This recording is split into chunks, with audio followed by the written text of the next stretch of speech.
అది ఏ పురాణం కానీ, అది భగవద్గీత అవ్వచ్చు, రామాయణం అవ్వచ్చు, మహాభారతం అవ్వచ్చు, ఏదైనా అవ్వచ్చు, అది రాసిందే.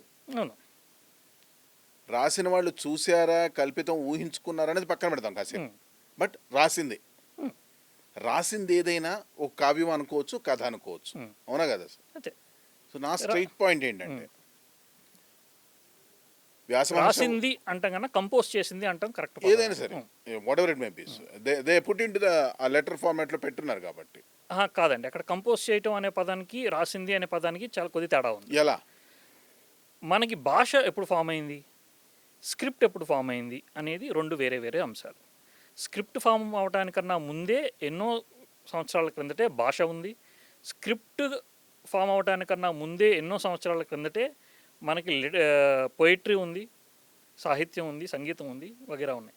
కానీ అవి లిఖితపూర్వకంగా ఉన్నాయా అంటే ఉండొచ్చు, ఉండకపోవచ్చు. మరి ఇప్పుడు ఈ రామాయణం అనేది మనకి ఎలా బయటపడింది?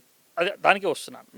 ఉదాహరణకి ఇవన్నీ ఓరల్ ట్రెడిషన్స్గా కొన్ని వేల సంవత్సరాల పాటు ఓరల్ ట్రెడిషన్స్గా ఒకరి నుంచి ఇంకొకరికి వెళ్తూ వెళ్ళి మౌత్ టాక్, ఓరల్ ట్రెడిషన్, శ్రవణ పద్ధతి, వింటము, నేర్చుకోవటం, పాట రూపంలో నేర్చుకోవటం, అదే దాన్నే 4-5 రకాల ట్యూన్స్లో పాడటం, అలా నేర్చుకోవటం, అలా వెళ్ళటం.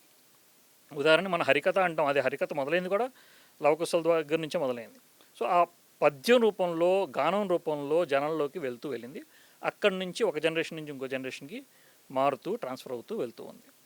అది లేటర్ స్టేజ్లో ఇప్పుడు మోడర్న్ లిటరేచర్స్ ఏదైతే వచ్చినాయో, స్క్రిప్టింగ్ ఏదైతే వచ్చినాయో వాటిని డాక్యుమెంటేషన్ జరగడం అనేది, ఉదాహరణకి అప్రాక్సిమేట్లీ 300 BCE ప్రాంతంలో, 300-400 BCE ప్రాంతంలో, 3rd century 4th century BCE ప్రాంతంలో, అశోకుడు టైము, అశోకుడు కొడుకు మహేంద్రుడి టైంలో మనకి లిటరేచర్ని డాక్యుమెంట్ చేయటం అనేది, అంటే మోడర్న్ స్క్రిప్ట్స్లో డాక్యుమెంట్ చేయడం అనేది స్టార్ట్ అయింది.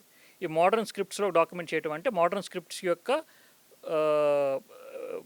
ప్రిడేటర్ అంటే స్టార్టింగ్ ఏంటంటే బ్రాహ్మీ లిపి, ప్రాకృతి లిపి, అక్కడ నుంచి మళ్ళీ మోడర్న్ టెక్స్ట్లోకి కన్వర్ట్ అవుతుంది. సో మన బ్రాహ్మీ, ప్రాకృతి లిపిస్లోకి డాక్యుమెంటేషన్ ఎప్పుడు జరిగింది అని చూస్తే మీరు ఏ కథ అనేది తీసుకోండి, చాలా వరకు కథలు, చాలా వరకు స్టోరీస్, చాలా వరకు ఇతిహాసాలు అన్నీ కూడా మనకి 3rd, 4th century BCకి వెళ్ళి ఆగిపోతాయి. అంతకు ముందు జరిగిన వాటికి కూడా మీరు స్క్రిప్ట్ పరంగా డేటింగ్కి వెళ్తే it will go to 3rd, 4th century BC and stop.